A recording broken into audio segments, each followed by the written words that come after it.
Hello, the Silver One. Good afternoon, Georgie boy. How are you doing? I'm very good, John. Thanks for asking. You? I'm excellent. What are we going to be talking about today? Well, we're chit-chatting today, John, about a report that I found from Ramsden's jewellery chain. They've put a report together based on the top 10 wedding trends of 2021, based on Google searches.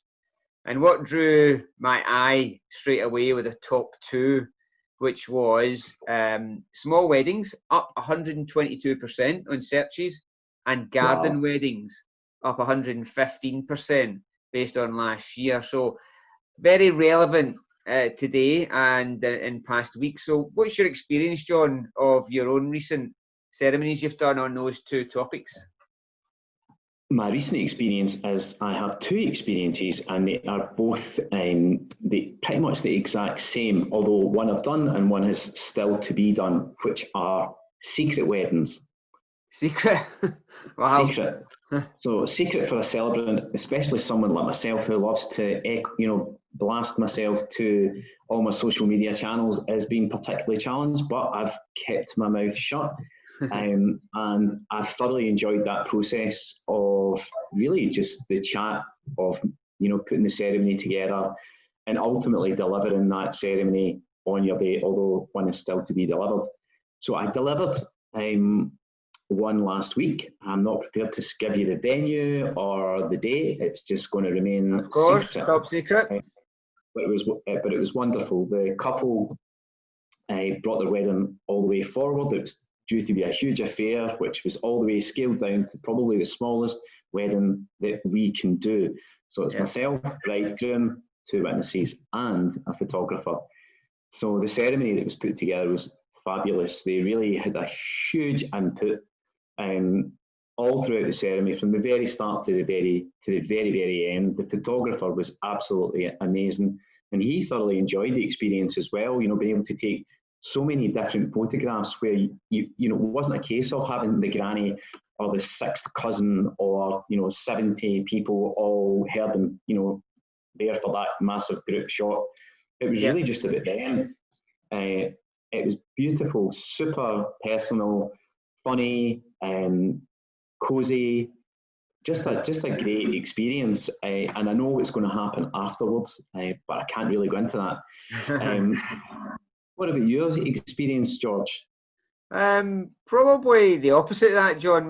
One that springs to mind was in a beautiful venue in Glasgow, massive, cavernous, large, kind of traditional grand hall, and it was just a couple, and it was around about 15 people, and they were the opposite of wanting to keep it a secret. They live streamed it all over the world, and I'm talking about from Canada to the States to New Zealand, Australia, and really all points in between.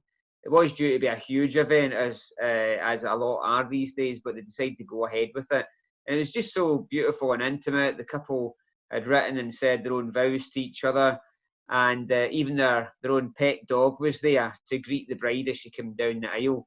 So two different experiences of being a secret and someone to shout from the rooftops, but really kind of such a personal and bespoke ceremony that we put together as a team. But all those stats aside, John, what do you think your kind of top tips or comments would be to couples at the moment thinking about that sort of stuff? My top tips to couples would be to be brave, to trust in that decision that once they make that decision to go from huge to small, that to trust in their own decision, and that I think that couples, the feeling that you get is that they're really, really surprised at what they actually get out of it in terms of, the day, the ceremony itself, the little things that happen thereafter all seem to be savoured. I actually, and of course, they're reining that budget in, so they're not having to spend the money on, 100 wedding guests where you're paying for that meal. They can look at their budget again and say, look, maybe we could get a photographer or a videographer, or perhaps even a piper playing in the far distance. That would be a wonderful experience. So it's just really a message of hope. What about you, George?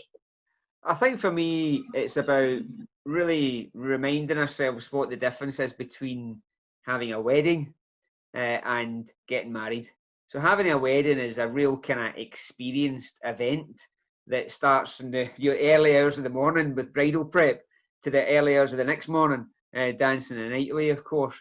But I would like my couples or any couples watching to have a think about and really think about the difference between a marriage and a wedding, and remind yourself that it's not about the candy caps, it's not about the donut wall, it's not about the partying, and it's not about the shots and the toasts and all that kind of stuff, although they're very important. But when you actually kind of focus on what it is about, it's about two people committing themselves, legally, of course, but reminding themselves why they're in front of the most intimate of settings. And I would advise people to go ahead with it. There's lots on social media just now, loads of posts about on brides and couples giving this the green light of hope, as you say, John. And I think the message from us today in our Celebrant Chit Chat should be that word hope, as you've just brilliantly said. We want to make people think that there's hope out there. And yeah, listen, have a party next year or even the year after if it comes to it. But consider it, because it's a beautiful, beautiful thing. And there'll be more for us to talk about on the next Chit Chat as we pick up probably some of these other stats, John. But for now, and we're going to put those stats down in the bottom there for the couples to see. It was by Ramsden based on some Google searching. But for me, it's a message of hope. So it's goodbye from Georgie Boy. Goodbye from the Silver Celebrant.